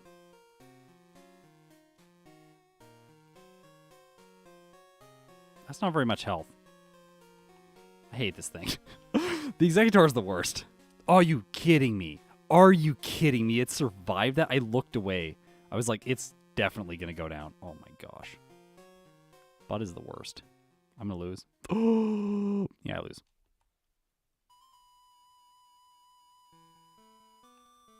Well. Maybe I should have taught Double Edge. Stop. Oh, okay. This is another way you can lose this fight, is if this thing just goes for Slash a bunch of times. But I should win now, because I can just heal first turn against Executor. Executor is going to try and go for Hypnosis, right? Because it's like, he's a fighting type. Hypnosis is a psychic move, and he doesn't have a status condition. But then it switches into Barrage because it knows I have a status condition now. That's why. Could you please hit? Thank you. Oh, gosh. Hey, if I could get through this without a Leech Seed, that'd be great. Stop. Wake up. Wake up. Wake up, Mankey. Mankey. Mankey. No. Executor is the worst. Okay, I'm teaching Double Edge like what's in my strategy. Double Edge in the place of Rock Slide. So Double Edge will do more to the Executor, and because I have Rest and the fact that it loves Hypnosis, I'll be able to survive. And yes, Hypnosis is like 100% accurate when the Executor uses it. It's like, yeah, we're going to hit you every time with this. Ah, the Full Restore got me.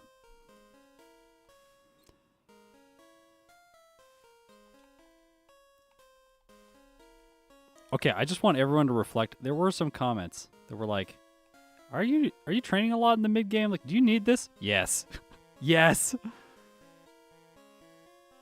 No, the game turns the animations on for the champion battle. I can turn them off with my software and game hook, but that doesn't feel like really in the spirit of the game. So I leave the animations on for the champion fight.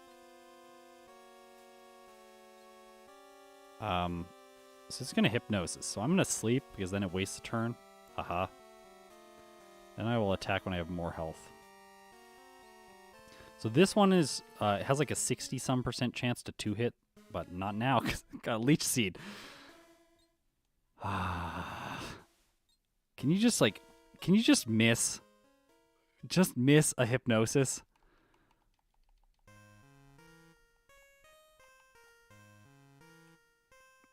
Also, here's the thing. Mankey just like doesn't have anything better that it can do against the Executor. Like, Double Edge is the most amount of damage that I can do to it in one turn, I think. Hey, that's good. That is really good. That is really good. I do not have to rest on the Executor now. I can just attack right away. Gosh. These hypnosises. Just use a mint berry. Yeah, right? Someone's going to say, use the Poke Flute. I can't use items in battle. I'm gonna lose.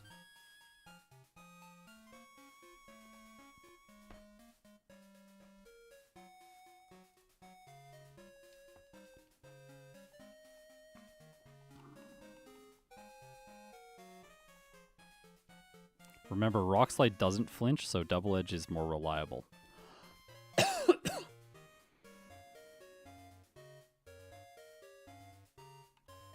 Well, I lost that awesome fight against the Sand Slash. Okay, that's okay. Fury Swipes is pretty good here. Nice. Okay, goodbye Sand Slash. Come on. Come on. Come on. No. Wake up. You know, sometimes you wake up from sleep the turn that it happens. Can we have like one of those? Yes, there we go. That's a decent sleep. I'm just going to knock this thing out. I'm so fed up with it. Oh, gosh. I'm resting. Fine. Fine.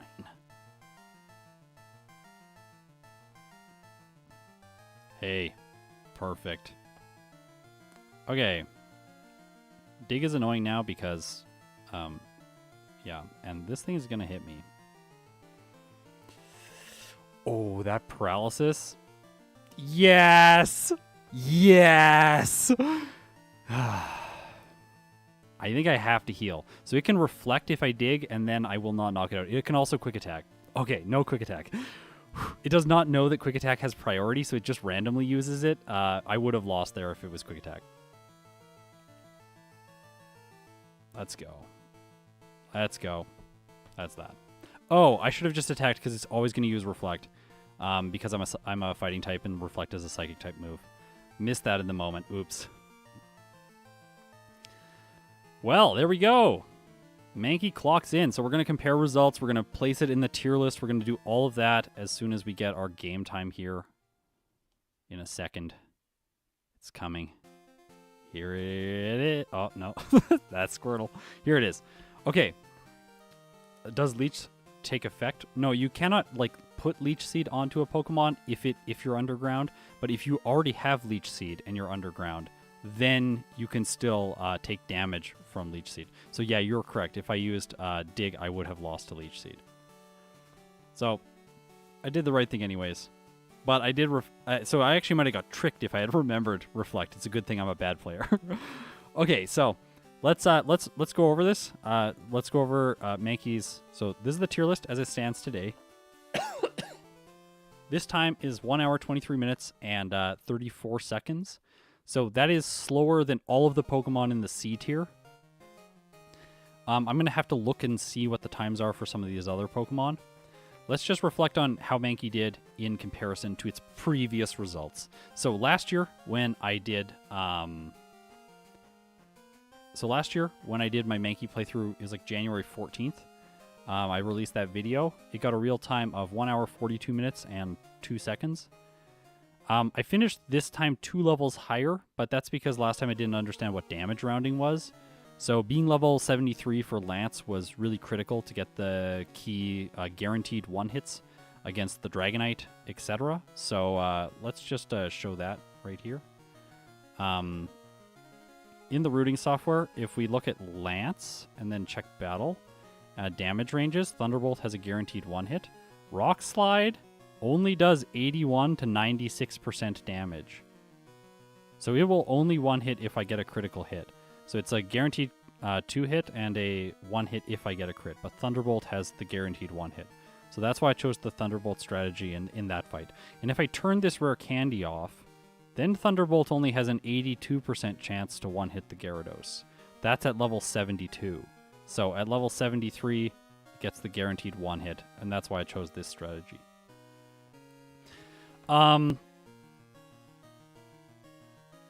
It's really nice, yeah.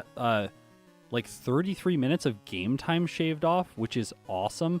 Basically what that means is that I just like over a year of experience has given me what I need to just not basically stumble around in the overworld as much. Because I was able to train and get 2 more levels in the playthrough, as well as get lower game time. So really that's just like, previously last year I was just wandering around in the overworld too much, not quite succinct enough. But now I've shaved off some of that inefficiency. Got 2 extra levels, which I think is a good thing in this case. Some people would say that a higher level finish is bad. I think that level finish is just kind of neutral. It's a data point. Like, okay, 74 versus 72, which one's better? In this case, I think 74 because I got 2 more levels with a lower time, and it ensured more consistent ranges in some critical fights. Yeah. Also, in terms of real-time finish, it's like almost 20 minutes faster, which is pretty impressive, so I'm really happy with that.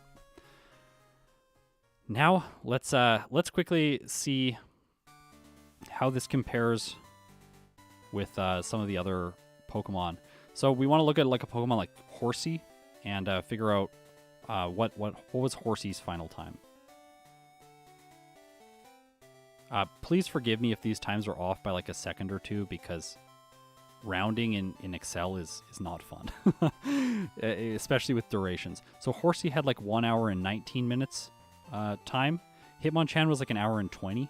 So Mankey is probably going to be somewhere between Hitmonchan and Goldeen. Maybe Seal. Let's check Seal. Seal is my least favorite playthrough that I've ever done, by the way. Not enjoy the Seal playthrough. I don't want to do Seal again. Okay.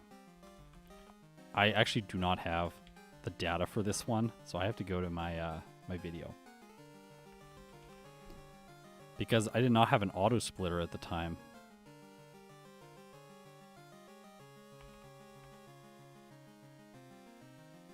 Gonna hear my voice probably on the video. Okay, so Seal got like around just over an hour and like 26 minutes.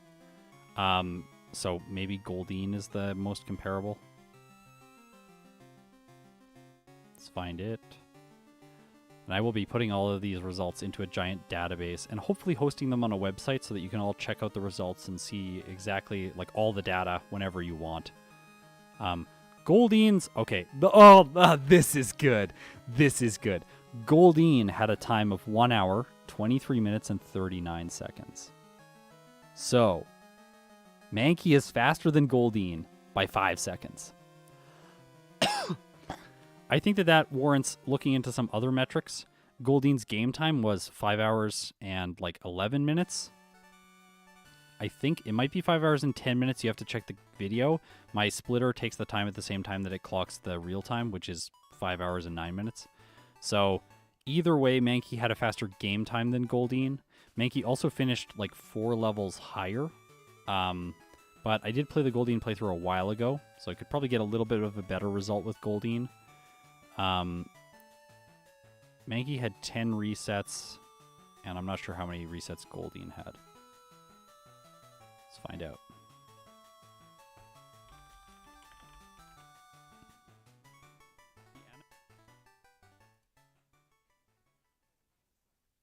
Goldeen had 4 resets.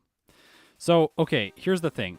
I played this live on stream, and when I play live on stream and I'm trying to talk while I'm playing, I play much worse than I normally play.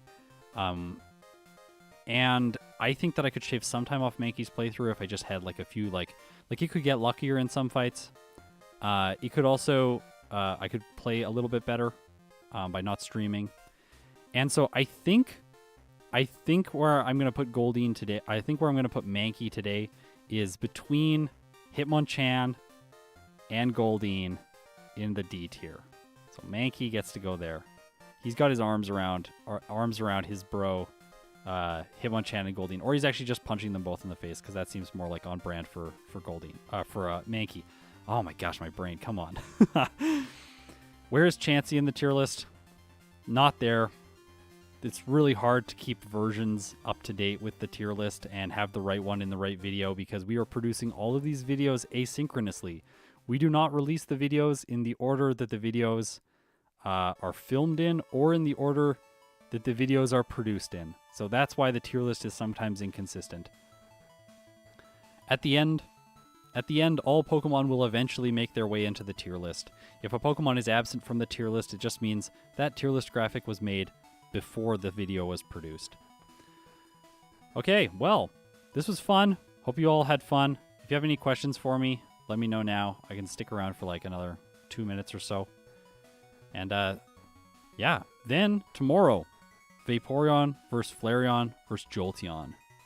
It is going to be extremely fun. So, yeah, stay tuned for that. Scott, what playlist is this for music?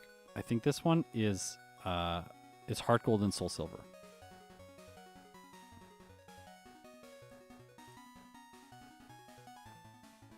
What is the basis for video release date? I was releasing on originally I released on Sunday because it seemed that was when viewership was highest. And then I switched to releasing Friday so that I could actually have a weekend and take some time off and spend it with people that I enjoy. And next year I'm probably going to be releasing on Saturday because that seems like the best thing to do for the YouTube stuff. Algorithm and whatnot. The dome fossil, you know, those things. During December, I'm just trying to release a video every day. Tuesdays and Thursdays this week and next week will be streams. So next week on Tuesday, we're going to be doing, next week on Tuesday, we're going to be doing a Murkrow re-ranking video. And then on Thursday, I don't want to misspeak about this one. Oh gosh, what is it? Yes, next Thursday, we're going to re-rank Drowsy, which is going to be much faster than this. So it's going to be really fun. This week, Evolutions in Generation 1. Next week, the follow-up to the Gen 1 Evolutions, which I'm sure will make sense when we get there. So yeah, thank you so much for hanging out during this stream. Really appreciate it. If you support me on Patreon or through YouTube memberships, it means the world to me. Thank you for making my dreams a reality. If you made it this far, you are incredible. I'll see you in my next video.